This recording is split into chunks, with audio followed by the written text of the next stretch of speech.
എല്ലാ കൂട്ടുകാർക്കും നമസ്കാരം. പുതിയൊരു വീഡിയോയിലേക്ക് എല്ലാ കൂട്ടുകാർക്കും സ്വാഗതം. അപ്പോൾ നമ്മുടെ ഈ ഒരു കുടുംബം, അതായത് നമ്മുടെ ഈ ഒരു ചാനൽ നല്ല രീതിക്ക് അതെല്ലാവരും സപ്പോർട്ട് ചെയ്യുന്നുണ്ട് കേട്ടോ. ഒരുപാട് ആൾക്കാർ എന്താ പറയുക, ശരിക്കും സപ്പോർട്ട് ചെയ്യുന്നുണ്ട്. കാരണം ഇപ്പോൾ ഏകദേശം അത്യാവശ്യം സബ്സ്ക്രൈബറൊക്കെ ആയി തുടങ്ങി. എല്ലാവർക്കും നല്ല അഭിപ്രായമുണ്ട്. വീഡിയോസുകൾ പുറത്തേക്കിടെയൊക്കെ പോകുമ്പോഴും, അല്ലെങ്കിൽ നമ്മൾ പുറത്തേക്ക് എവിടെയെങ്കിലുമൊക്കെ പോകുമ്പോൾ ആൾക്കാർ അല്ലെങ്കിൽ സുഹൃത്തുക്കളൊക്കെ ചേട്ടാ വീഡിയോ കാണാറുണ്ട് കേട്ടോ, സബ്സ്ക്രൈബ് ചെയ്തിട്ടുണ്ട്, വീഡിയോസ് എല്ലാം അടിപൊളിയാട്ടോ ചേട്ടാ എന്നൊക്കെ പറയുമ്പോൾ ഒരുപാട് സന്തോഷം. പിന്നെ നമ്മുടെ ഇപ്പോൾ കുറച്ച് ദിവസമായിട്ട് വീഡിയോസ് ഒന്നും ചെയ്യാൻ പറ്റാത്തതെന്ന് വെച്ച് കഴിഞ്ഞാൽ നല്ല തിരക്കുണ്ട്. തിരക്കെന്ന് പറഞ്ഞു കഴിഞ്ഞ് കഴിഞ്ഞാൽ നമ്മുടെ വീട്ടിലേക്ക്, അതായത് നമ്മുടെ കുടുംബത്തേക്ക് പുതിയൊരു അതിഥിയും കൂടി വന്നു. വാര്യത്ത് ദേവികൃഷ്ണൻ എന്നാണ് പേര്. അതിൻ്റെ വീഡിയോസ് ഞാൻ പോസ്റ്റ് ചെയ്തിട്ടുണ്ടായിരുന്നു, എല്ലാവരും കണ്ടിട്ടുണ്ടെന്ന് വിചാരിക്കുന്നു. കുഴപ്പമില്ല, മിടുക്കനാണ്. അപ്പോൾ നല്ല രീതിക്ക് പരിപാടിയും കാര്യങ്ങളൊക്കെ എടുത്ത് പോകുന്നു, കുഴപ്പങ്ങളൊന്നുമില്ല. പിന്നെ നമ്മുടെ അല്ലെങ്കിൽ നമ്മുടെ മോൻ പുള്ളി ഏകദേശം ഇന്നൊക്കെ ഇപ്പോൾ കഴിഞ്ഞ ഏകദേശം 5-5 തീയതിയൊക്കെ ആയപ്പോൾ ആൾക്ക് ഒലിച്ചു തുടങ്ങിയതാണ്. അപ്പോൾ ഇപ്പോൾ ഇത് ജനുവരി തീരാൻ പോവുകയാണ്. അപ്പോൾ ഏകദേശം ഒരു 55-60 ദിവസമൊക്കെ ആൾക്ക്, ഇപ്പോൾ 55 ദിവസത്തോളമായി നല്ല ഒലിവായിരുന്നു. അപ്പോൾ ഇടയ്ക്ക് സാധാരണ ആനകളുടെ പോലെയല്ല. സാധാരണ ആനകൾക്ക് ഓരോ ലക്ഷണങ്ങളുണ്ട്. അതായത് നല്ല ഒലിവ്, അതായത് 2 സൈഡിൽ നിന്ന് ഒലിവ്, മദപ്പാട് അല്ലെങ്കിൽ മസ്ത് അത് തുടങ്ങിക്കഴിഞ്ഞാൽ അത് 2 സൈഡിൽ നിന്ന് ഒലിച്ചിറങ്ങി താടവള് മുറിച്ചിറക്കി കഴിഞ്ഞ് കഴിഞ്ഞാൽ ചില ആനകൾ ആനക്കാരെ ഓടിക്കും. ഒരു 10 ദിവസമൊക്കെ ചിലപ്പോൾ നമുക്ക് കൈകാര്യം ചെയ്യാൻ പറ്റും. 10 ദിവസം കഴിഞ്ഞ് കഴിഞ്ഞാൽ പിന്നെ ഓട്ടോമാറ്റിക്കായിട്ട് നമ്മൾ ഓടിപ്പിക്കും, പിന്നെ അടുപ്പിക്കില്ല, കാര്യങ്ങളൊന്നുമില്ല. പക്ഷേ ഇദ്ദേഹമാണെങ്കിൽ പുള്ളിക്ക് ഇങ്ങനെ ഒലിച്ചുകൊണ്ടിരിക്കുക. എന്നാൽ പുള്ളി നമ്മൾ ഓടിക്കുകയോ അല്ലെങ്കിൽ നമ്മുടെ അടുത്ത് ചാർജ് ചെയ്യുകയോ കാര്യങ്ങളോ ഒന്നും ഉണ്ടായിരുന്നില്ല. ഞങ്ങൾ ഡെയിലി ഇരുത്തും, കിടത്തും, കഴുകും, കുളിപ്പിക്കും, തറി നന്നാക്കും, ബാക്കി ചകല മാറ്റിക്കെട്ടും കാര്യങ്ങൾ ചെയ്തെല്ലാം ചെയ്യുമായിരുന്നു, ഒരു പ്രശ്നമില്ല. അപ്പം നമ്മൾ നോക്കുമ്പോൾ ശരിക്കും പറഞ്ഞു കഴിഞ്ഞ് കഴിഞ്ഞാൽ ആനയുടെ കണ ഇറക്കി പുറത്തിട്ട് മൂത്രം ഒഴിക്കുക എന്ന് പറയും. അതായത് ആനയുടെ ലിംഗം പുറത്തേക്ക് ഇറക്കി ഇട്ടിട്ട് ആന മൂത്രം ഒഴിക്കുകയാണെന്നുണ്ടെങ്കിൽ ഏകദേശം നോർമലായിട്ടുണ്ടെന്നാണ് അതിൻ്റെ അർത്ഥം. മൂത്രവാർച്ച എന്ന് പറയും. അത് മൂത്രം ഇങ്ങനെ പോയിക്കൊണ്ടിരിക്കും, ഇങ്ങനെ മദപ്പാട് തുടങ്ങി കഴിഞ്ഞ് കഴിഞ്ഞാൽ പിന്നെ ആനകൾ ഈ ലിംഗം പുറത്തേക്ക് ഇറക്കാതെ ഇങ്ങനെ മൂത്രം ഇങ്ങനെ പോയിക്കൊണ്ടിരിക്കും. നമ്മുടെ കുട്ടൻ അങ്ങനത്തെ യാതൊരു വിധ പരിപാടി ഉണ്ടായില്ല. അത് കഴിഞ്ഞ് പിന്നെ ഒരു 45 ദിവസം, ഇപ്പോൾ 50 ദിവസമൊക്കെ നമ്മൾ കുഴപ്പമില്ലാത്ത രീതിയിലൊക്കെ കൈകാര്യം ചെയ്തു, ഒരു പ്രശ്നമില്ല. അപ്പം പിന്നെ ഞാൻ നോക്കി കഴിഞ്ഞപ്പോൾ ഒലിവ് ഏകദേശം നിന്നൊരു കണ്ടീഷനാണ്, വേറെ ശല്യങ്ങളൊന്നും കാണാനില്ല. അപ്പം ഞാൻ ആനോട് ചെന്ന് ഇരിക്കാൻ പറഞ്ഞപ്പോൾ ആൾ ഇരുന്നു, കിടന്നു, കഴുകി കുട്ടപ്പനാക്കി ഞങ്ങൾ അഴിച്ച് ഇപ്പുറത്തേക്ക് മാറ്റി നിർത്തി. എന്നാൽ നാളെ സ്വാഭാവികമായിട്ട് ഞാൻ ഒരു കഴുകു കൂടി കഴുകി അപ്പുറത്തേക്ക് മാറ്റി നിർത്താലോ എന്ന് വിചാരിക്കും. തിരിച്ച് അഴിച്ചാറ് ഇട്ടാൻ ആ തറിയിൽ തന്നെ കയറ്റി നിർത്തി രാവിലെ ചെല്ലുമ്പോൾ വീണ്ടും ഇതേ താടം കൊണ്ട് ഒലിച്ചു. അപ്പം ഇതെന്താ സംഭവം എന്ന് ഒരു പിടിയും കിട്ടണില്ല. പിന്നെ ഇത്രയും വർഷങ്ങളായിട്ട് ഒലിക്കാതെ നിന്ന ഒരു ബുദ്ധിമുട്ടിൻ്റെ ആണോ അല്ലെങ്കിൽ ഇതിപ്പോൾ എന്താണെന്ന് ഒന്നും മനസ്സിലാവണില്ല. ഇപ്പോൾ ഇത് 5-6 ദിവസമായിട്ട് എന്നെ പറമ്പി കാണുന്നത് ഇഷ്ടമല്ല പുള്ളിക്ക്. ഞാൻ വന്നു കഴിഞ്ഞാൽ അപ്പം തുടങ്ങുന്ന ആളാട്ടോ, ആട്ടി നിൽക്കുന്നത്, ഇങ്ങോട്ട് വാ നിനക്കുള്ളത് ഞാൻ തരാം. കാരണം നമ്മുടെ ആ ബോധം മനസ്സ് വിട്ടിട്ട് ശരിക്കും അബോധത്തിലേക്ക് പോയി ആന. ഭയങ്കര മാറ്റമായി ആനയ്ക്ക്. ഭയങ്കര എന്ന് പറഞ്ഞു കഴിഞ്ഞാൽ നമ്മൾ ഇങ്ങനെ ഒരു മുഖം നമ്മൾ ഒരിക്കലും പ്രതീക്ഷിച്ചില്ല. മുഖം വന്നപ്പോൾ ഒരു ജാതി ടാർസൻ്റെ പോലെയായി, പറന്ന് ചാടി കാലുകൊണ്ടൊക്കെ ചാടി അടിയുന്നത്. എന്നാലും ഞങ്ങൾ ഡെയിലി ചങ്ങലയൊക്കെ മാറ്റി കെട്ടും, പിന്നെ ഇതാക്കും. അപ്പോൾ ഈ കഴിഞ്ഞ ഒരു കുറച്ച് ദിവസം വരെ യാതൊരു വിധ കുഴപ്പമില്ല. അപ്പം ഞാൻ വീട്ടിലേക്ക് പോന്നു, ഒരു കുഴപ്പമില്ല. ഞാൻ അവിടെ നിൽക്കുമ്പോൾ ഒരു പ്രശ്നമില്ല. ആൾ നല്ല ഹാപ്പി ആയിട്ട് നിന്ന് ഭക്ഷണം കഴിച്ചുകൊണ്ട് നിൽക്കുന്നുണ്ട്. അത് കഴിഞ്ഞ് രാത്രി ഞാൻ ഒരു 9 മണി ആയി കഴിഞ്ഞപ്പോൾ മുതലാളുടെ കോള് ഹരിയേട്ടൻ്റെ കോൾ എനിക്ക് വന്നു കഴിഞ്ഞ് കഴിഞ്ഞാൽ എനിക്ക് ടെൻഷനാണ്. എന്തോ അവിടെ ഇതാക്കി. അപ്പോൾ ഹരിയേട്ടൻ്റെ കോൾ വന്നപ്പോൾ ഞാൻ കുളിക്കുമായിരുന്നു. അത് കഴിഞ്ഞ് നന്ദു വിളിച്ചു, നമ്മുടെ എരുമേലി പാപ്പാൻ വിളിച്ചു. നന്ദു വിളിച്ചു, പിന്നെ പ്രവീൺ കൂടി വിളിച്ചപ്പോൾ ഞാൻ തീരുമാനിച്ചു അവിടെ ചങ്ങല പൊട്ടിച്ചിട്ടുണ്ട്, അല്ലെങ്കിൽ ഇങ്ങനെ വിളി പടപടയെന്ന് വരില്ല. അപ്പോൾ ഞാൻ വിളിച്ചു എന്തായെന്ന് ചോദിച്ചപ്പോൾ ചേട്ടൻ പറഞ്ഞു, ബിൻചേട്ടാ ആന ഭയങ്കര അങ്കാട്ടോ. ഞാൻ ചോദിച്ചു കാരണം എന്തിനാണ് പുള്ളി വയലൻ്റ് ആവാനുള്ള കാരണം എന്താണെന്ന് ചോദിച്ചപ്പോൾ പറഞ്ഞു, ഒരു ലോറി നമ്മുടെ വണ്ടി ഒന്ന് കഴുകാൻ വേണ്ടിയിട്ട് അങ്ങനെ ഇറക്കിയത്. അപ്പം നമ്മുടെ സ്പേസ് അറിയാമല്ലോ, കുറച്ച് സ്ഥലമുണ്ട്. അപ്പോൾ അവിടേക്ക് ഇറക്കി വന്നപ്പോൾ തന്നെ പുള്ളിക്ക് ആ ലോറി വന്നത് അങ്ങോട്ട് ഇഷ്ടപ്പെട്ടില്ല. പിന്നെ പുള്ളി അങ്ങോട്ട് തുടങ്ങി ചങ്ങല കൊമ്പത്ത് കോരുക, അടിക്കുക, ചാടിക്കുക, ചങ്ങലമ്മ പിടിച്ച് വലിക്കുക, ചാടുക, മണ്ണ് വാരി എറിയുക, ഭയങ്കര അംഗം. അപ്പം ഞാൻ ചെല്ലുമ്പോൾ ഞാൻ വീട്ടിൽ നിന്ന് പറയുകയാണ്. അപ്പം ഞാനും വൈഫും കൂടിയിട്ടാണ് പോയത്. അപ്പോൾ ഞാൻ പറഞ്ഞു, വൈഫിനോട് പറഞ്ഞു, അവിടെ ചെല്ലുമ്പോൾ എന്നെ ചിലപ്പോൾ ഓടിക്കാൻ സാധ്യതയുണ്ട് കേട്ടോ, ചിലപ്പോൾ ഓടിക്കുമെന്ന് പറഞ്ഞു. അപ്പോൾ ഇദ്ദേഹം പറഞ്ഞു, ഓ നന്ദൂട്ടൻ അങ്ങനെയൊന്നും ചെയ്യൊന്നുമില്ല, നന്ദൂട്ടൻ നല്ല സ്നേഹമായിട്ടിരിക്കുന്ന ആളല്ലേ നന്ദൂട്ടൻ. അപ്പം ഇദ്ദേഹം അങ്ങനെ ആനകളായിട്ട് വലിയ വരിക്കാനൊന്നും ഇല്ലാത്ത ഒരാളാണ്. ആനകൾ അല്ലെങ്കിൽ ആനപ്രേമിയൊന്നുമല്ല. ഇത്ര ആനകൾ ഈ കേരളത്തിൽ ഉണ്ടെന്ന് തന്നെ ഇവിടെ വന്നപ്പോഴാണ് അറിയണത് തന്നെ. ആൾക്കാർക്ക് 1-2 ആനേനെ മാത്രമേ അറിയുള്ളൂ, ബാക്കി ആനകളുടെ കഥയൊന്നും അറിയില്ലേ. അങ്ങനെ ഞാൻ ഇവിടുന്ന് അവിടേക്ക് ചെന്നു. ഞാൻ ചെന്നപ്പോൾ ആളിങ്ങനെ നിൽക്കണുണ്ട്, എന്നെ തന്നെ ഇങ്ങനെ നോക്കിയിട്ട്. അപ്പം തന്നെ ഞാൻ തീരുമാനിച്ചു. എന്നിട്ട് കൈ ആളെടുത്ത് കൊമ്പത്തേക്ക് വെച്ചു. അപ്പം ഞാൻ ഉറപ്പിച്ചു, ഇതാ ഇപ്പം കിട്ടും പണിയെന്ന് പറഞ്ഞു. ഞാൻ പറഞ്ഞു, ഇപ്പം അങ്ങോട്ട് അപ്പുറത്തേക്ക് പൊക്കോളാൻ പറഞ്ഞു. ഒന്നുമില്ലെങ്കിലും പേടിക്കണ്ട, കാരണം വീട്ടിലിപ്പോൾ അപ്പച്ചൻ ഈ ആനയുടെ പണി ആയതുകൊണ്ട് അമ്മച്ചിക്ക് അങ്ങനത്തെ പേടിയും കാര്യങ്ങളൊന്നും ഇല്ല. പക്ഷേ ഇദ്ദേഹം അങ്ങനെയുള്ളതൊന്നും കണ്ടിട്ടില്ലല്ലോ. ഞാൻ അങ്ങോട്ട് പൊക്കോളാൻ പറഞ്ഞു, അപ്പുറത്തേക്ക് പൊക്കോളാൻ പറഞ്ഞു. ആളവൻ മാറിപ്പോയി. ചെന്ന വഴി തന്നെ ആദ്യം എൻ്റെ അടുത്ത് പറഞ്ഞു, ഇങ്ങനെ നോക്കി, അതേ ശരിയായിരിക്കും, നീ എൻ്റെ പാപ്പാനൊക്കെ ആയിരിക്കും, നിന്നോട് എനിക്ക് സ്നേഹമുണ്ട്, കാര്യങ്ങളുണ്ട്, എല്ലാം ഉണ്ട്. പക്ഷേ നീ ഇനി ഒരു സ്റ്റെപ്പും കൂടി മുമ്പോട്ട് വന്നാൽ എൻ്റെ സ്വഭാവം മാറുന്നാ. അപ്പം തന്നെ നിൻ്റെ സ്വഭാവം എന്തെങ്കിലും മാറില്ല എന്നുള്ള അറിയണ്ടേ. അപ്പം ഞാൻ പറഞ്ഞു, എന്നാൽ എടാ ഒരു ചങ്ങല എടുക്കടാ, അങ്ങോട്ട് കൊളത്താന്ന് പറഞ്ഞു. ചേക്കാൻ ചങ്ങല അങ്ങോട്ട് എടുത്തത് തന്നെ ഓർമ്മയുള്ളൂ. നോക്കിയപ്പോൾ മാറിക്കടാന്ന് പറയലും ഇങ്ങനെയുള്ള വന്ന അടച്ച. അപ്പം നല്ല ലൂസിലല്ലേ നിൽക്കണേ. ഞാൻ നോക്കിയപ്പോൾ ഇങ്ങനെ നിൽക്കണ ആന നേരെ എൻ്റെ നേരെ തിരിഞ്ഞു നിന്നു. നല്ല 2 കുത്ത് കയ്യപ്പൻ ഓട്ടി, ഞങ്ങളൊക്കെ ഓടി. പിന്നെ പുള്ളി ഭയങ്കര ഫയറിങ്. അപ്പം ഞങ്ങൾ കുറേ നേരമൊക്കെ പുള്ളിനെ ഒന്ന് പിടിച്ച് ഒന്ന് ലോക്കാക്കാനൊക്കെ ഒന്ന് ശ്രമിച്ചു. 2 ചങ്ങല ഇടണ്ടേ, ഒരു രക്ഷയില്ല. പുള്ളി സമ്മതിക്കണില്ലേ. പുള്ളി ഭയങ്കര കലിപ്പായി. ഏകദേശം 12 മണി വരെ ഞങ്ങൾ നിന്നു. കലിപ്പായി, ഒരു രക്ഷയില്ല. ഞാൻ പറഞ്ഞടാ, ഇനിയിപ്പോൾ ഒന്നും ചെയ്യാൻ നിൽക്കണ്ട, ഇനിയിപ്പോൾ ആൾക്ക് ഉറങ്ങേണ്ട സമയമായിട്ടുണ്ട്, നമ്മളൊക്കെ ഒന്ന് മാറിപ്പോയി കഴിഞ്ഞാൽ ആളവിടെ കിടന്ന് ഉറങ്ങിക്കോളും, നാളെ രാവിലെ നോക്കാമെന്ന് പറഞ്ഞു. പിറ്റേ ദിവസം രാവിലെ ഞാൻ കുറച്ച് നേരത്തെ നിന്നു, വെളുപ്പിന് നിന്നു.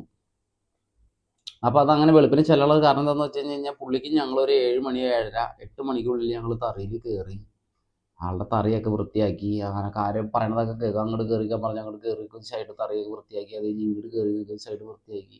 അപ്പോൾ ആളുടെ ഉന്നം എന്താണെന്നറിയാമോ, ഈ സൈഡൊക്കെ വൃത്തിയാക്കുമ്പോൾ ഞങ്ങൾ ഇത് കഴിഞ്ഞിട്ട് ഞങ്ങൾ ഫുഡ് കൊടുക്കും. അതുപോലെ തന്നെ ഈന്തപ്പഴം, അവല്, പഴം, ശർക്കര, ഇതെല്ലാം കൂടെ കൂട്ടിയിട്ട് കുഴച്ച് മിക്സ് ആക്കിയിട്ട് പുള്ളിക്ക് അത്യാവശ്യം ഒരു 4-5 കിലോ കണക്കാക്കി കൊടുക്കും. അപ്പോൾ ഇത് നല്ല മധുരമല്ലേ. അപ്പോൾ അത് കിട്ടുന്ന പുള്ളിക്ക് അറിയാം, തറിയിലെ പണി കഴിഞ്ഞിട്ട്. അപ്പം ഞാൻ നല്ല ചേട്ടനോട് പറഞ്ഞു, ചേട്ടാ നല്ല ലോക്കാകട്ടെ എന്ന് പറഞ്ഞു, എന്നിട്ട് കൊടുക്കാമെന്ന് പറഞ്ഞു ഫുഡ്. അപ്പോൾ ആളോട് ഇറങ്ങിയേക്കാൻ പറഞ്ഞു. ആൾ ഇറങ്ങിയിരുന്നു. നേരെ ചങ്ങലയൊക്കെ എടുത്ത് കൊളുത്തി 2 ചങ്ങലയിട്ട് കെട്ടി, ഫ്രണ്ടിലേക്ക് ഒരു കയറ് കെട്ടി, കാര്യങ്ങൾ കെട്ടി. അത്ര നേരം പുള്ളി കണ്ടു നിന്നു. ഞാൻ ഒന്നിനില്ല എന്നുള്ളൊരു സാധനം. അത് കഴിഞ്ഞ് ആളുടെ ഫുഡ് തീറ്റ കാര്യങ്ങളൊക്കെ കഴിഞ്ഞപ്പോൾ തന്നെ തിന്ന് തീർന്നോട് കൂടിയിട്ട് എല്ലാത്തിനും ഓടിച്ചു. പിന്നെ ഫുള്ള് കലിപ്പ് വൈബ് മൂടാണ്. അപ്പോൾ ഇപ്പോൾ കുറച്ച് ദിവസമായിട്ട് പുള്ളി ഫുള്ള് വൈബിലാണ്. പിന്നെ വീഡിയോസുകൾ എടുക്കാനായിട്ട് എൻ്റെ ക്യാമറമാൻ നന്ദുപാപ്പാൻ, എരുമേലി നന്ദുപാപ്പാൻ വീട്ടിൽ പോയി കയറന്നു. എൻ്റെ ക്യാമറമാൻ പുള്ളിയാണ്. പിന്നെ ഞാൻ നേരിൽ നിൽക്കുന്ന ആനയുടെ വീഡിയോസുകൾ എന്താ ഞാനിപ്പോൾ നിങ്ങളെ കാണിക്കാതിരിക്കുന്നത്. അവൻ അങ്ങനെ ഫയർ ചെയ്യണതോ അല്ലെങ്കിൽ അവൻ അങ്ങനെ ആൾക്കാർ ഓടിക്കുന്നതോ അല്ലെങ്കിൽ അവൻ മറ്റുള്ളവരോട് അങ്ങനെ ചാർജ് ചെയ്യണതൊന്നും കാണാൻ ആൾക്കാർക്ക് താല്പര്യമില്ല. പിന്നെ അത് കാണിക്കാനും എനിക്ക് ബുദ്ധിമുട്ടുണ്ട്. ആനകൾ നന്നായിട്ട് നിൽക്കുന്നത് കാണാനല്ലേ ആൾക്കാർക്ക് ഇഷ്ടം. അവൻ്റെ കളിയും അവൻ്റെ വിളിയും അവൻ നമ്മളോടുള്ള ഒരു സ്നേഹവും കാര്യങ്ങളും അതൊക്കെ ആൾക്കാർക്ക് കാണാനാണ് ആൾക്കാർക്ക് താല്പര്യം.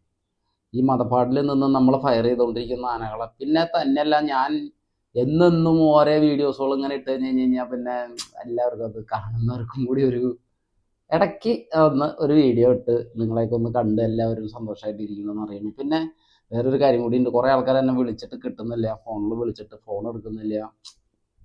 സ്വാഭാവികമായിട്ട് ഞാൻ എന്തെങ്കിലുമൊക്കെ പണിയും കാര്യങ്ങളൊക്കെ വരുമ്പോഴാണ് ഫോൺ എടുക്കാത്തത്, അല്ലെങ്കിൽ എന്നെ വിളിച്ചാൽ കിട്ടാണ്ടിരിക്കുന്നില്ല, എപ്പോൾ വിളിച്ചാലും കിട്ടും. പിന്നെ ഒരുപാട് കോളുകൾ വരണല്ലേ, എല്ലാവരും വിളിക്കും, സംസാരിക്കും. ഒന്നുമില്ല, വിശേഷങ്ങളൊക്കെ ചേട്ടാ വീഡിയോസ് കാണാറുണ്ട്, വിശേഷങ്ങളൊക്കെ സുഖം സന്തോഷം അങ്ങനെയുള്ള കാര്യങ്ങളൊക്കെ പറയും. ചില ആൾക്കാർ പറഞ്ഞ് ചൊറിയും വിളിച്ചിട്ട്, ആനയുടെ അടുത്തേക്ക് വരണ്ടേ. ഈ കഴിഞ്ഞ ദിവസം മറ്റേ എറണാകുളം ഭാഗത്തുനിന്ന് ഒരാൾ വിളിച്ചിട്ട്, വീഡിയോസൊക്കെ ഞങ്ങൾ കാണാറുണ്ട്, സബ്സ്ക്രൈബ് ചെയ്തിട്ടുണ്ട്, നന്നായി നല്ല വീഡിയോസുകളാണ്, ആനയുടെ അടുത്തേക്കൊന്ന് വരണം, ഞങ്ങൾ ആനയുടെ അടുത്തേക്കൊന്ന് വന്നോട്ടെ, അല്ലെങ്കിൽ ഞങ്ങൾ ആനയുടെ അടുത്തേക്കൊന്ന് കാണാൻ വന്നോട്ടെ. ഞാൻ ആനയുടെ അടുത്തേക്കൊന്ന് വരും എൻ്റെ ഫാമിലി ആയിട്ട്. എനിക്ക് ആനയുടെ അടുത്തുനിന്ന് കുറച്ച് ഫോട്ടോ എടുക്കണം, പിന്നെ എനിക്കൊന്ന് ആനപ്പുറത്ത് കയറണം. അപ്പം ഞാൻ എന്ന് ചോദിച്ചു. അല്ല, ഞാൻ അങ്ങോട്ട് വരും, എനിക്ക് ആനപ്പുറത്തൊന്ന് കയറണം, എനിക്ക് ആനപ്പുറത്ത് കയറി ഫോട്ടോ ഒക്കെ ഒന്ന് എടുക്കണം. അപ്പം ഞാൻ പറഞ്ഞു, അതിന് അങ്ങനെയുള്ള സ്ഥലമല്ല ഇത് അങ്ങനെയുള്ളത്. ഇപ്പോൾ എലിഫൻറ്റ് റൈഡിങ് സെൻ്ററൊക്കെ മൂന്നാറുണ്ട്, അവിടെ ആയിരിക്കും കുറച്ചും കൂടി നിങ്ങൾക്ക് നന്നാവുക. കാരണം കയറി ഇരിക്കാൻ എല്ലാത്തിനുള്ള സംവിധാനങ്ങൾ അവിടെ ഉണ്ടല്ലോ, നന്നാവുക. എന്താ ഇയാളുടെ ആനയുടെ അടുത്തേക്ക് വന്നാൽ പറ്റില്ലേ എന്നുള്ളൊരു സാധനം. അപ്പം ഞാൻ പറഞ്ഞു, സുഹൃത്തേ, താങ്കൾ ആദ്യം ആരാണ്, എന്താണ് പേര്, കാര്യങ്ങളൊക്കെ പറയുക. ഇവിടെ അങ്ങനെ വന്ന് ആനയുടെ പുറത്ത് കയറി ആനേനെ ഒരു കോമാളിയാക്കണ പരിപാടി ഇവിടെ ഇല്ല. ഇതിപ്പോൾ വേറെ എവിടെയെങ്കിലും നോക്കണമായിരിക്കും നല്ലതെന്ന് ഞാൻ പറഞ്ഞു. അപ്പോഴത്തേക്കും പുള്ളിയുടെ ആ ടോണ് മാറി. നിങ്ങളുടെ വീഡിയോസ് ഞങ്ങൾ കണ്ടുകൊണ്ടിരിക്കണതാ, അപ്പം ഞങ്ങൾ നിങ്ങളുടെ ചാനൽ സബ്സ്ക്രൈബ് ചെയ്തിട്ടുള്ളതാണ്, ഞങ്ങൾ വീഡിയോ കാണുകയും ചെയ്യണമെന്നാണ്. നിങ്ങൾ പബ്ലിക്കായിട്ട് ഈ വീഡിയോസും കാര്യങ്ങളൊക്കെ ചെയ്യുമ്പോൾ ഞങ്ങൾ പറയണ ആവശ്യങ്ങൾ നിങ്ങൾ നടത്തി തരേണ്ടി വരും എന്ന് പറഞ്ഞു. അപ്പം ഞാൻ പറഞ്ഞു, ചേട്ടാ ആ പറഞ്ഞതിൽ ഒരു തിരുത്തുണ്ടല്ലോ എന്ന് പറഞ്ഞു. ചേട്ടന് ഇഷ്ടമുണ്ടെങ്കിൽ കാരണം 35,000 ആൾക്കാർ ഇപ്പോൾ സബ്സ്ക്രൈബറായി വരുന്നുണ്ട്, 34,000 സംതിങ് ആയിട്ടുണ്ട്. ഇന്ന് വരെ ഒരാൾ പോലും എന്നോട് അങ്ങനെ ഒരു രീതിയിൽ പറഞ്ഞ് സംസാരിച്ചിട്ടില്ല. അത് കഴിഞ്ഞ് പിന്നെ പുള്ളി ഫോൺ കട്ട് ചെയ്തു. അത് കഴിഞ്ഞിട്ട് എനിക്ക് കുറേ വാട്സപ്പിൽ കുറേ മെസ്സേജൊക്കെ അയച്ചിട്ടുണ്ടായിരുന്നു. ഞാൻ തിരിച്ച് പുള്ളീനെ ഫോൺ വിളിച്ച പുള്ളി ഫോൺ എടുക്കില്ല. അപ്പോൾ പുള്ളിക്ക് പറയാനുള്ളത് ഞാൻ പറഞ്ഞു. അപ്പോൾ പുള്ളി അങ്ങനത്തെ ഒരു രീതിയിലാണ് സംസാരിച്ചത്. അപ്പം ഞാനിപ്പോൾ ഇങ്ങനെ ഞാൻ ഫോണിൽ വിളിക്കുമ്പോൾ ഒന്ന് ഫോൺ എടുത്ത് സംസാരിച്ചായിരുന്നെങ്കിൽ ഇപ്പം ഞാൻ ഈ കാര്യം പറയുമ്പോൾ പുള്ളിക്ക് കാര്യം മനസ്സിലാവാൻ വേണ്ടിയിട്ടാണ്. കൂട്ടുകാരാ, നിങ്ങൾ ഒക്കെ ഇങ്ങനെയൊക്കെ അങ്ങനെയല്ല, അത് ഞങ്ങൾ ആനയെടുത്ത് വന്നോട്ടെ, അല്ലെങ്കിൽ ഞങ്ങൾ ആനയെടുത്ത് നിന്ന് ഫോട്ടോ എടുത്തോട്ടെ, അതൊക്കെ എല്ലാവർക്കും ഒരു ആഗ്രഹമുണ്ട്. കാരണം നമ്മളെ കൊണ്ട് ചെയ്തു തരാൻ പറ്റുന്ന കാര്യങ്ങൾ ഈ ആനകളുടെ അടുത്ത് നിന്നിട്ട് അതൊക്കെയാണ്. പക്ഷേ അതിന് പറ്റിയ നേരവും കാലവും അതിന് പറ്റിയ അന്തരീക്ഷങ്ങളൊക്കെ ഉണ്ടെങ്കിലാണ് ഇതൊക്കെ ചെയ്തു തരാൻ പറ്റുള്ളൂ. അല്ലാതെ ഇന്ന് വരെ അതിൻ്റെ മുതലാളിയായ ഹരിച്ചേട്ടൻ പോലും ആ ഒരു ടോണിൽ നിന്ന് എന്നോട് ഇന്ന് വരെ സംസാരിച്ചിട്ടില്ല. അപ്പം അങ്ങനെയൊക്കെ പറയണത് തന്നെ എന്നല്ല, ആരെയായാലും അതൊക്കെ വളരെ മോശമാണ്. അത് ചിലപ്പോൾ നിങ്ങളുടെ ആൾക്കാരോടുള്ള പെരുമാറ്റത്തിൻ്റെ രീതിയുടെ ആയിരിക്കും അത് ഞാൻ തിരുത്തുന്നില്ല, അത് അങ്ങനെ തന്നെ ഇരിക്കട്ടെ. അത് എന്തായാലും ഞാൻ ജസ്റ്റ് ഒന്ന് പറഞ്ഞു എന്നുള്ളൂ. മറ്റുള്ള ആൾക്കാർക്ക് ദൂരം ആൾക്കാർ എന്നെ വിളിക്കുന്നു, അത്ര മാന്യമായിട്ട് സംസാരിക്കുന്നു. അവർ ഇന്ന് വരെ ഒരാൾ പോലും ചേട്ടാ ആനയുടെ അടുത്ത് വന്നിട്ട് ഫോട്ടോ എടുക്കട്ടെ കേട്ടോ, അല്ലെങ്കിൽ ആനയുടെ അടുത്ത് വന്നിട്ട് ഇന്ന് വരെ ഒരാൾ പോലും പറഞ്ഞിട്ടില്ല കേട്ടോ. എത്ര ആൾക്കാർ എന്നെ വിളിക്കണത്, ഒരാൾ പോലും അങ്ങനെ പറഞ്ഞിട്ടില്ല. ഇപ്പം എത്ര ആൾക്കാർ വന്നു, 2, 3, 5 ആൾക്കാർ, കുറച്ച് ആൾക്കാരുകളൊക്കെ വന്നു, ആനയുടെ അടുത്ത് വന്ന് കണ്ടു പോകുന്നു. എന്തെങ്കിലും അവർ കൊണ്ടുവരും, അപ്പം നമ്മളവരോട് പറയും ഇങ്ങനെ ഇന്നമാതിരി ഒരു അന്തരീക്ഷമാണെന്ന് പറയുമ്പോൾ കുഴപ്പമില്ല. ഫോട്ടോ പോലും എടുത്ത് തരുമെന്ന് പോലും ചോദിക്കാത്ത എന്തോരം ആൾക്കാരുണ്ടെന്ന് പറയുമ്പോൾ നമുക്ക് അങ്ങനെയുള്ള ആൾക്കാരൊക്കെയാണ് ആവശ്യം. അപ്പം എന്തായാലും അടുത്ത പിന്നെ ഞാൻ മുമ്പ് പറഞ്ഞിട്ടുണ്ടായിരുന്നു നന്ദപ്പന് ഒരു കാര്യം, നന്ദപ്പന് നല്ലൊരു കാര്യമാണ്, ഒരു കാര്യം നിങ്ങളോട് പറയാനുണ്ട്. അപ്പോൾ കുറേ ആൾക്കാർ ചോദിച്ചു എന്താണ് ആ കാര്യം ചോദിച്ചു. സംഭവം എന്ന് വെച്ച് കഴിഞ്ഞാൽ നമ്മുടെ ഈ നന്ദൻ എന്ന് പറഞ്ഞ ആന ഇവിടെ വരുമ്പോൾ വായിൽ പല്ലെന്ന് പറയുന്ന ആ ഒരു സംഗതി ഇല്ലായിരുന്നു, പല്ലില്ലായിരുന്നു ആനയ്ക്ക്. അപ്പം ഞാൻ ഈ വാഴപ്പിണ്ടിയൊക്കെ ഇങ്ങനെ കണ്ടിന്യൂസ് ആയിട്ട് കൊടുത്തുകൊണ്ടിരുന്നു. അപ്പം ഒരു പല്ലിന് അപ്പോൾ കുറേ ആൾക്കാർ ഇങ്ങനെ ചോദിച്ചിരുന്നു എന്താ വാഴപ്പിണ്ടി മാത്രം കൊടുക്കണം, വാഴപ്പിണ്ടിയിൽ ഫൈബർ കണ്ടന്റ് ഉണ്ട്, പിന്നെ ആവശ്യമായ ജലം കയറും, പിന്നെ ഈ എരണ്ടക്കെട്ട് കാര്യങ്ങൾ അങ്ങനെയുള്ള സാധനം നമ്മൾ പേടിക്കേണ്ട ആവശ്യമില്ല. കാരണം നമ്മൾ കൊത്തിയിട്ട് കൊടുക്കുമ്പോൾ ഒരിക്കലും അത് എരണ്ടക്കെട്ടായിട്ട് അല്ലെങ്കിൽ അങ്ങനെ എരണ്ടം വലുതായി വരാനുള്ള യാതൊരുവിധ സാധ്യതകളും ഇല്ല. പിന്നെ വെള്ളം നമുക്ക് സമയത്തിന് ആനകൾക്ക് കൊടുക്കാൻ പറ്റിയില്ലെങ്കിലും പരിപാടി സ്ഥലത്താണെങ്കിലും വെറുതെ നിൽക്കുകയാണെങ്കിലും ഈ വാഴപ്പിണ്ടി കൊടുക്കുമ്പോൾ ആനകൾക്ക് ശരീരത്തേക്ക് ആവശ്യമായ വെള്ളം കൂടുതൽ എപ്പോഴും കയറിക്കൊണ്ടിരിക്കും. പിന്നെ സാധാരണ ആനകൾ മൂത്രം ഒഴിക്കുന്നത് ഒരു 5 പ്രാവശ്യം ഒഴിക്കുമ്പോൾ ഒരു 6 പ്രാവശ്യം 7 പ്രാവശ്യം 8 പ്രാവശ്യം ഒക്കെ ഒഴിക്കും. അത് വയറ് ക്ലീനായി നല്ലതായി മൂത്രം നല്ല തെളി, നല്ല വെള്ളം, നല്ല തെളി നീരായിട്ടുള്ള മൂത്രമാണ് വന്നുകൊണ്ടിരിക്കുന്നത്. അപ്പോൾ ആനയുടെ വായിൽ പല്ല് വന്നു.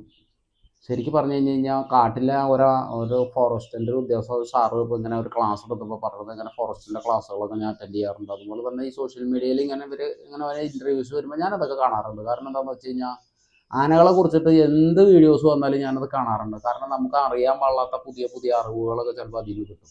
അദ്ദേഹം പറയുന്നുണ്ട് ഒരു 4 ട്രിപ്പ് വരെ ഏകദേശം ഒരു 60 വയസ്സ് 70 വയസ്സ് വരെ ആനകൾക്ക് പല്ല് പോയി പിന്നെ അത് വരും. അത് വരാനുള്ളതെന്ന് പറഞ്ഞു കഴിഞ്ഞാൽ നമ്മുടെ നാട്ടിലെന്ന് പറഞ്ഞാൽ നമ്മൾ പട്ടയാണ് കൂടുതൽ കൊടുക്കുന്നത്. പല്ലില്ലാത്ത അല്ലെങ്കിൽ പല്ലിന് അരവ് കുറവുള്ള ആനകൾക്ക് പട്ടയും പുല്ലാണ് കൂടുതൽ കൊടുക്കുന്നത്.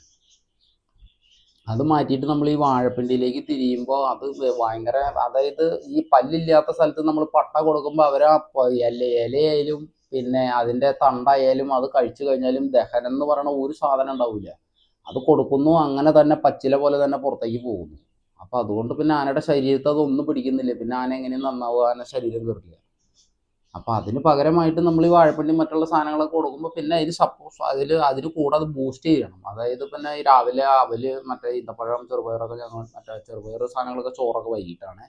രാവിലെ അവല്, ഈത്തപ്പഴം, പിന്നെ ചോളത്തവിട്, ഇതെല്ലാം കൂടെ കൂട്ടി മിക്സ് ചെയ്തിട്ട് അത് കൊടുക്കും. വൈകിട്ടാണെങ്കിൽ നമുക്കിവിടെ സൗകര്യമുള്ള സമയത്താണെങ്കിൽ ചെറുപയർ, റാഗി, പിന്നെ സോയാബീൻ, പിന്നെ ഉപ്പ്, മഞ്ഞൾപ്പൊടി, ഉപ്പ്, സാധനങ്ങൾ ഇതെല്ലാം കൂടെ കൂട്ടി ചോറ് വെച്ച് നല്ല ശരിക്കും പറ്റിച്ച് നല്ല ഇതാക്കിയിട്ടിട്ട് ഉരുട്ടി കൊടുക്കാവുന്ന രീതിയിൽ ഉപ്പിട്ട് കൊടുക്കും.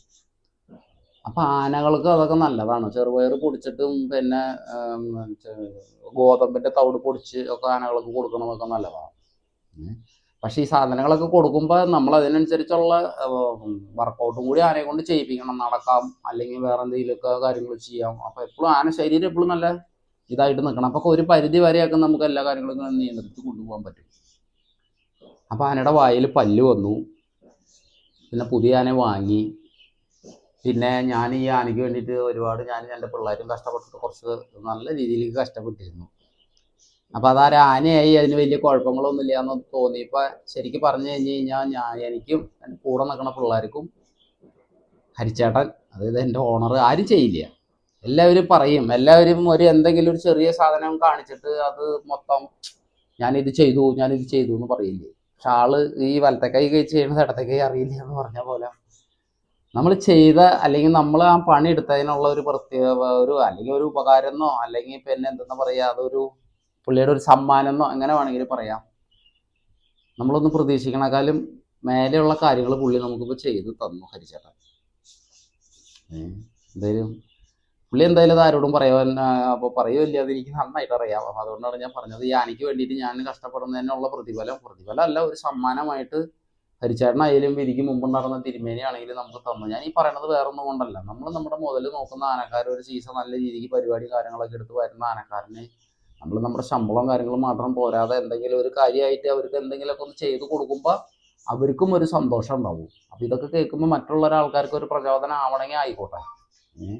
പിന്നെ ഗണപതി ഭഗവാനാണ്, അതിനെ നല്ല രീതിക്ക് സന്തോഷമാക്കി നോക്കി വയറ് നിറച്ച് തീറ്റയും കൊടുത്ത് അതിനെ അധികം ഉപദ്രവിക്കാതെ നല്ല രീതിക്ക് നമുക്ക് എത്ര രീതിക്ക് അതിനെ നല്ല രീതിക്ക് പരിപാലിക്കാൻ പറ്റുമോ, ഒരു കയ്യിൽ നിന്ന് അല്ലെങ്കിൽ ഒരു കയ്യിൽ നിന്ന് അതിനുള്ള അനുഗ്രഹവും അതിനുള്ള ധനമായിട്ടെങ്കിൽ ധനം, അല്ലെങ്കിൽ മാനസികമായിട്ടുള്ള സന്തോഷമെങ്കിൽ അങ്ങനെ, അല്ലെങ്കിൽ എന്തായാലും നമ്മൾ നല്ല രീതിക്ക് നോക്കിയാൽ അതിനുള്ള റിസൾട്ട് കിട്ടിയിരിക്കും, അത് ഉറപ്പാണ്. ഞാൻ ഈ ആനകളെ ഒരുപാട് എങ്ങനെ അടുത്ത് പെരുമാറുന്നു, സ്നേഹിക്കുന്നു. ഞാൻ ഐറ്റങ്ങളെ അത്ര നോക്കുമ്പോൾ കുറേ ആനക്കാർ, ഞാൻ മറ്റുള്ള ആനക്കാരുടെ ഒരു പണിയല്ല എൻ്റെ പണി വേറെ. ഞാൻ ഇവർ പണിയെടുക്കുന്ന പണിയല്ല. ഞാൻ ഇപ്പം ഉള്ള ആൾക്കാർ പോയിക്കൊണ്ടിരിക്കുന്ന പാതകളുടെയൊക്കെ ഞാൻ കുറേ പോയിട്ടുള്ളതാണ്. ഞാൻ അതിലൊക്കെ കുറേ ഈ ആനകൾക്ക് വേണ്ടിയിട്ട് സഞ്ചരിച്ചിട്ടുള്ളതാണ്. പക്ഷെ അത് അവിടെ ഒന്നല്ല ആനകളുടെ ഗുഡൻസോ അല്ലെങ്കിൽ ആനകളുടെ എന്തെന്ന് പറയാം, അവരുടെ രീതികൾ അങ്ങനെയല്ല. നല്ല നല്ല പരിപാലനം നന്നായിട്ട്, അതായത് അവർക്ക് എന്ത് വേണം, വെള്ളത്തിന് വെള്ളം, ആഹാരത്തിന് ആഹാരം, നമ്മുടെ കയ്യിൽ നിന്നാണെങ്കിൽ പിന്നെ നമ്മൾ അധികം ഉപദ്രവിക്കാതെ, നമ്മളധികം അതിനെ മികട്ടിക്ക് കയറാണ്ട് അതിനെ നല്ല രീതിക്ക് നമ്മൾ മനസ്സ് നിറഞ്ഞ് നോക്കി നമ്മൾ കൊണ്ട് നടന്നു കഴിഞ്ഞ് കഴിഞ്ഞാൽ അതിനുള്ള ഐശ്വര്യം ഗണപതി ഭഗവാൻ നമുക്ക് തന്നിരിക്കും. അതിൻ്റെ ഏറ്റവും വലിയ തെളിവാണ് ഞാൻ. പിന്നെ എൻ്റെ കൂടെ നിൽക്കണം പിള്ളേർക്കാണെങ്കിലും. അപ്പം എന്തായാലേ ഞാൻ മറ്റേ നമ്മുടെ ആനയുടെയൊക്കെ കുറേ ഉണ്ട് വീഡിയോസുകൾ ചെയ്യാനുണ്ട്. അതിൽ ഒരുപാട് കാര്യങ്ങൾ പറയാനുണ്ട്. എന്ന് വെച്ച് കഴിഞ്ഞാൽ ഞാൻ ശരിക്കും സോഷ്യൽ മീഡിയയിലേക്ക് വന്നത് തന്നെ ആ ഒരു ആനയുടെ കൂടെയാണ്. അപ്പോൾ അതിനെക്കുറിച്ചൊക്കെ ഒരുപാട് കാര്യങ്ങൾ പറയാനുണ്ട്. അപ്പോൾ കുറച്ച് ഗ്യാപ്പ് ഉണ്ടാവും. കാരണം എന്താണെന്ന് വെച്ച് കഴിഞ്ഞാൽ ഞാൻ വീഡിയോ എടുക്കണമെങ്കിൽ ഒന്നാമത്തെ ഇങ്ങോട്ട് വരണം വീട്ടിലേക്ക്. പിന്നെ രണ്ടാമത്തെ കാര്യം, ഇനിയിപ്പോൾ സീസൺ തുടങ്ങാൻ പോവുകയാണ്, അത്യാവശ്യം പരിപാടിയും കാര്യങ്ങളൊക്കെ ഉണ്ടാവും. പിന്നെ ഒരു കാര്യം കൂടി ഉണ്ട്, അതിപ്പോൾ ഞാനായിട്ടത് പറയുന്നത് ശരിയല്ല. എന്തായാലും ഈ അടുത്ത ദിവസങ്ങളൊക്കെ ആയിട്ട് അത് നിങ്ങൾ തന്നെ അറിയും. ഞാനായിട്ട് പറയണില്ല. ഞാനായിട്ടത് പറഞ്ഞു കഴിഞ്ഞ് കഴിഞ്ഞാൽ വേറെ ഒന്നുമല്ല, ഞാനത് പറയും. അതൊരു ഡേറ്റ് ഉണ്ട്. ആ ഡേറ്റ് കഴിഞ്ഞ് കഴിഞ്ഞാൽ ഞാനായിട്ട് തന്നെ പറയും. പോരാതിന് നിങ്ങളായിട്ടത് അറിയുകയും ചെയ്യും. അപ്പോൾ കുറച്ച് ആൾക്കാർക്ക് കുറച്ച് വിഷമം ഉണ്ടാവും. അല്ലെങ്കിൽ കുറച്ച് ആൾക്കാർക്ക് അത് എന്താണെന്ന് അങ്ങനെ വേണ്ടിയിരുന്നില്ല എന്നൊക്കെ ഇങ്ങനെ തോന്നേണ്ട കുറേ കാര്യങ്ങളുണ്ട്. എന്താണെന്നുള്ളത് ഇപ്പം ഏകദേശം ഈ പറയുമ്പോൾ തന്നെ കുറേ ആൾക്കാർക്ക് ഈ കാര്യങ്ങളൊക്കെ അറിഞ്ഞിട്ടുണ്ട്. എന്നാലും ഞാൻ ചുമ്മാ ഒന്ന് പറഞ്ഞെന്നുള്ളൂ. എന്തെങ്കിലും ഡീറ്റെയിൽ ആയിട്ട് അടുത്ത ഒരു വീഡിയോയിൽ നിങ്ങൾക്ക് കറക്റ്റായിട്ട് അതിനെക്കുറിച്ചിട്ടൊരു അപ്ഡേഷൻ ഉണ്ടാവും. ഞാൻ പറഞ്ഞില്ലേ, ചിലപ്പോൾ കേൾക്കുമ്പോൾ ആൾക്കാർക്ക് പെട്ടെന്ന് കേൾക്കുമ്പോൾ ഒരു വിഷമമൊക്കെ ആയിട്ട് തോന്നും. അതുപോലെ തന്നെ നമ്മുടെ ഒരു കാര്യം കൂടി പറയാനുണ്ട്. കോഴിക്കോടുള്ള ഒരു അമ്മയുണ്ട്, ടീച്ചറാണ്, ഉഷ ടീച്ചർ. ഉഷാമ്മ എന്ന് വിളിക്കുക ഞങ്ങളൊക്കെ. അമ്മ കഴിഞ്ഞ ദിവസം പിന്നെ എനിക്കൊരു 1000 രൂപ ഗൂഗിൾ പേ ചെയ്ത് തന്നിട്ട് പറഞ്ഞു, നന്ദുട്ടന് എന്തെങ്കിലുമൊക്കെ വാങ്ങി കൊടുക്കണം കഴിക്കാനായിട്ട്. അവനിഷ്ടമുള്ളത് എന്താണെന്ന് വെച്ച് കഴിഞ്ഞാൽ അത് വാങ്ങി കൊടുക്കുക. വാങ്ങി കൊടുത്ത് കഴിഞ്ഞതിന് ശേഷം അമ്മയ്ക്ക് വരാൻ പറ്റില്ല, കെട്ടിപ്പിടിച്ചൊരു ഉമ്മയും കൊടുക്കാൻ പറഞ്ഞു. പക്ഷെ ഞാനിതിപ്പോൾ കുറച്ച് ദിവസമായി ഇത് വിചാരിക്കുന്നു. അപ്പോൾ ഈ വീഡിയോ എടുക്കുമ്പോൾ അത് പറയാമെന്ന് വിചാരിച്ചായിരുന്നു. അപ്പോൾ ഉഷാമ്മ എൻ്റെ വീഡിയോ എല്ലാം കണ്ടതാണ് ടീച്ചർ. പക്ഷേ അപ്പം അമ്മ അടുത്ത ദിവസങ്ങളൊക്കെ ആയിട്ട് അഴിച്ച് ഒന്ന് സെറ്റായതിന് ശേഷം ഞാൻ ആഹാരം കൊടുത്തിട്ട് ഞാൻ കെട്ടിപ്പിടിച്ചവനൊരു കൊടുക്കുന്നുണ്ട്. ഇപ്പം അതിന് യാതൊരു നിർവാഹമില്ല. എന്തായാലും വഴിയെ നമുക്ക് ചെയ്യാം. അപ്പം പിന്നെ നമ്മുടെ പുതിയതായിട്ട് വന്നിട്ടുള്ള നമ്മുടെ ആനയുടെ വിശേഷങ്ങളും അതിൻ്റെ ആനക്കാരുടെ വിശേഷങ്ങളൊക്കെ പറയുമെന്ന് പറഞ്ഞിട്ട് കുറേ കമൻറ്റുകൾ വന്നിരുന്നു. പിന്നെ ഇപ്പോൾ പരിപാടി സീസണാണ്. പിന്നെ ആന എടുത്തു വെച്ചിട്ടുള്ള കുറേ പരിപാടികൾ ഉണ്ടായിരുന്നു. അപ്പോൾ അതിനൊക്കെ ആയിട്ട് ആന അങ്ങനെ പോയിക്കൊണ്ടിരിക്കുകയാണ്. അപ്പോൾ എന്താ പറയുക, ചെയ്യാം. ഞാൻ അതൊക്കെ വീഡിയോസുകൾ ഇങ്ങനെ ചെയ്യാം. അവർക്കും കൂടി ഒരു താല്പര്യമൊക്കെ വേണമല്ലോ. നമ്മൾ പിന്നെ എന്തെങ്കിലും വീഡിയോ എടുത്ത് കഴിഞ്ഞാൽ അവർക്കതൊരു ബുദ്ധിമുട്ടാവണ്ട. അപ്പം ഞാൻ അവരുടെ സൗകര്യങ്ങളും സമയമൊക്കെ നോക്കിയിട്ട് ഞാൻ ആനേനെ കൂടി ഒളിപ്പിച്ചിട്ട് ഒരു വീഡിയോ ചെയ്യാം. പിന്നെ നമ്മുടെ ആന എന്താ പരിപാടിക്ക് പോകാത്തത്, നമ്മുടെ ആന പരിപാടിക്ക് എന്താ ഇറക്കാത്തത്, എന്താ ചേട്ടാ ഇപ്പോൾ സീസണില്ലേ എന്നൊക്കെ പറഞ്ഞ് കുറേ കമൻറ്റുകൾ വരുന്നുണ്ട്. പിന്നെ പേഴ്സണലായിട്ട് പറയുന്നുണ്ട്. ഇപ്പോൾ തൽക്കാലം പരിപാടിയല്ല മുഖ്യം. പരിപാടി നമുക്ക് അടുത്ത കൊല്ലം എടുക്കാമല്ലോ. എന്ന് വെച്ച് കഴിഞ്ഞാൽ പൈസയ്ക്ക് വേണ്ടിയിട്ട് ആരും, എൻ്റെ മുതലാളിക്കും പൈസയ്ക്ക് അങ്ങനെ വലിയ എനിക്ക് ആന പരിപാടിക്ക് പോകണം, അല്ലെങ്കിൽ വേറെ ഉള്ള ഒരുമാതിരി സ്ഥലത്താണെങ്കിൽ ചിലപ്പോൾ ആനകളെ ചിലപ്പോൾ ഉപദ്രവിച്ച് അല്ലെങ്കിൽ ഒരു 10 എണ്ണമൊക്കെ കൊടുത്ത് ആനയുടെ ഒലിവൊക്കെ നിർത്തി പരിപാടിക്ക് പോവാം. പക്ഷെ ഞാൻ അതിനോടൊന്നും യോജിക്കുന്ന ഒരാളല്ല. എന്നെ കൊണ്ട് അത് പറ്റില്ല. അപ്പം ഞാൻ അവരോടാണെങ്കിലും പറയും, അങ്ങനെയാണെങ്കിൽ എനിക്ക് പറ്റില്ല, ഞാൻ അങ്ങനെ ചെയ്യാറില്ല. അങ്ങനെ നമുക്ക് അങ്ങനെയൊക്കെ ബുദ്ധിമുട്ടാണ് അത്. അപ്പം എന്തായാലും ഒരു 10 ദിവസത്തിനുള്ളിൽ അഴിച്ചൊന്ന് സെറ്റായി ഉഷാറായി കഴിഞ്ഞാൽ ആൾ നോർമലായി, ആളുടെ എല്ലാം മറ്റു പ്രശ്നങ്ങൾ തീർന്ന് കാര്യങ്ങളൊക്കെ കഴിച്ചതിന് ശേഷം അടുത്ത വർഷമാകുമ്പോൾ, ഈ വർഷം നമ്മൾ പിന്നെ ഡിസംബറിൽ കെട്ടിയത് അടുത്ത വർഷം നമുക്ക് 2 മാസം മുന്നേ തന്നെ നമുക്ക് നീരിലേക്ക് ആക്കി എടുക്കാൻ പറ്റും. അപ്പോൾ അടുത്ത കൊല്ലം തൊട്ടിട്ട് അത് ജനുവരി ഒക്കെ തൊട്ട് നല്ല രീതിക്ക് പരിപാടി എടുക്കും. ഈ സീസണിൽ ഇപ്പോൾ എന്തായാലും അധികം പരിപാടികളും ഞങ്ങൾ ഉദ്ദേശിക്കണില്ല. പിന്നെ ഞാൻ പറഞ്ഞല്ലേ, ഒരു കാര്യം ഉണ്ടായിട്ടുണ്ട്, അത് വഴിയെ പറയാം. അപ്പം എന്തായാലും എൻ്റെ ആ ഒരു ചാനലിൽ എൻ്റെ കൂട്ടുകാർ അല്ലെങ്കിൽ നമ്മുടെ ചാനലിൽ എല്ലാവരും സപ്പോർട്ട് എന്നും ഉണ്ടാവുമെന്ന് വിചാരിക്കുന്നു. പിന്നെ നമ്മുടെ ചാനൽ ഇങ്ങനെ കയറി നല്ല രീതിക്ക് മുന്നോട്ട് പോകുന്നതിൽ ഒരുപാട് ആൾക്കാർക്ക് കുറേ ബുദ്ധിമുട്ടുകളൊക്കെ ഉണ്ട്, ഞാൻ അറിയുന്നുണ്ട്. വിഷയമാകുന്ന കാര്യമില്ല. നിങ്ങൾ നിങ്ങളുടേതായ വഴിക്ക് പോവുക, ഞാൻ എൻ്റേതായ വഴിക്ക് പോവാം. ഞാൻ ആരുടെയും ഒരു കാര്യത്തിൽ ഇടപെടാൻ വരില്ല. എൻ്റേതായ കാര്യങ്ങളിൽ ആരും ഇടപെടാതിരിക്കുക. നമ്മുടെ സുഹൃത്തുക്കൾക്ക് വേണ്ടിയിട്ടാണ്, അല്ലെങ്കിൽ എന്നെ ഇഷ്ടമുള്ള കുറേ ആൾക്കാർക്ക് വേണ്ടിയിട്ടാണ് ഞാൻ ഈ വീഡിയോസ് ചെയ്യുന്നത്. അപ്പോൾ ഒരുപാട് ആൾക്കാർ പറഞ്ഞു, ചേട്ടൻ ചാനൽ തുടങ്ങണം, ചേട്ടൻ്റെ വിശേഷങ്ങൾ പറയണം, ഞങ്ങൾക്കത് കേൾക്കാൻ താല്പര്യമുണ്ട്, ഞങ്ങൾക്കത് കേൾക്കാൻ ഇഷ്ടമുണ്ടെന്ന് പറയുന്ന ഒരുപാട് ആൾക്കാരുകളുണ്ട് എനിക്ക്. പിന്നെ ഞാൻ ഓരോ ആനയുടെയും ഓരോ സ്റ്റെപ്പായിട്ടാണ് പറഞ്ഞു വന്നാർന്നത്. പിന്നെ ഇതിൻ്റെ ഇടയിൽ ഈ പരിപാടി അത് ഇതൊക്കെ വന്നപ്പോൾ നമുക്ക് ഫ്രീ ആയിട്ടിരിക്കാനുള്ള ഒരു സമയമില്ല. പിന്നെ വീഡിയോ ഒക്കെ എടുത്തിരിക്കണമെങ്കിൽ നമുക്ക് നല്ല മൈൻഡായിട്ടിരിക്കുമ്പോഴാണ് നമുക്ക് വീഡിയോസൊക്കെ എടുക്കാൻ പറ്റുള്ളൂ. അപ്പോൾ ആനകളെ കുറിച്ചിട്ടുള്ള എൻ്റെ അറിവുകളും എൻ്റെ കണ്ടെത്തലുകളും ഞാൻ പഠിക്കുന്നതും ഞാൻ പഠിച്ചുകൊണ്ടിരിക്കുന്നതും ഞാൻ പഠിച്ചിട്ടുള്ള കാര്യങ്ങളെല്ലാം ഞാനെല്ലാം ഈ എല്ലാവർക്കും ഇതിൽ കൂടെ പറയും. അത് പിന്നെ പറയാനുള്ള കാരണം കൂടി ഉണ്ട്. എന്താണെന്ന് വെച്ച് കഴിഞ്ഞാൽ നമ്മളൊക്കെ മനുഷ്യന്മാരാണ്. ഇനിയിപ്പോൾ ഞാനിവിടെ ഒരു പണിക്കാരനെ ഉണ്ടായിരുന്നു എന്നും ഞാനൊരു ആനക്കാരനായിരുന്നു എന്നും ഇനി വരുന്ന എത്രയോ ആൾക്കാരുകൾക്ക് ഈ വീഡിയോസുകൾ കാണാൻ പറ്റും. ഇങ്ങനത്തെ രീതിയിലും പണിയെടുത്തിരുന്നു എന്നുള്ള ഒരു ഇത് നമുക്ക് ഉണ്ടാവില്ലേ. എൻ്റെ മോളൊക്കെ വലുതായി വരുമ്പോഴും, അല്ലെങ്കിൽ എന്നെ ചുറ്റിപ്പറ്റി നിൽക്കുന്ന ആൾക്കാരൊക്കെ, വലിയ പിള്ളേരൊക്കെ, ഇപ്പം എൻ്റെ കുഞ്ഞുങ്ങളായിട്ട് നടക്കുന്ന പിള്ളേരൊക്കെ വലുതായിട്ട് വരുമ്പോൾ എൻ്റെ വിനിച്ചേട്ടൻ്റെ വീഡിയോ കണ്ടോ എന്ന് പറഞ്ഞ് കാണിച്ചു കൊടുക്കാമല്ലോ അവർക്ക്. പിന്നെ ഞാൻ ആനകളെ കുറിച്ച് ശരിക്കും പഠിച്ചുകൊണ്ടിരിക്കുകയാണ്, ഇപ്പോഴും പഠിച്ചുകൊണ്ടിരിക്കുകയാണ്. ഓരോ ആനകൾക്കും ഓരോ രീതികൾ കാര്യങ്ങളൊക്കെ ഞാൻ പഠിച്ചുകൊണ്ടിരിക്കുകയാണ്. ഞാൻ ആ പഠിച്ച കാര്യങ്ങളും അല്ലെങ്കിൽ ഇനി പഠിക്കാൻ ശ്രമിക്കുന്ന കാര്യങ്ങളൊക്കെ നിങ്ങളായിട്ട് പങ്കുവയ്ക്കും. അപ്പം എന്തായാലും വീഡിയോ കാണുന്ന എല്ലാവർക്കും ഒരുപാട് ഒരുപാട് നന്ദി അറിയിക്കുന്നു. അടുത്ത വീഡിയോ ആയിട്ട് കാണാം. അപ്പം എന്തായാലും ദൈവം അനുഗ്രഹിക്കട്ടെ. എല്ലാ കൂട്ടുകാർക്കും നന്ദി ഞാൻ പ്രാർത്ഥിക്കാം. ദൈവം അനുഗ്രഹിക്കട്ടെ.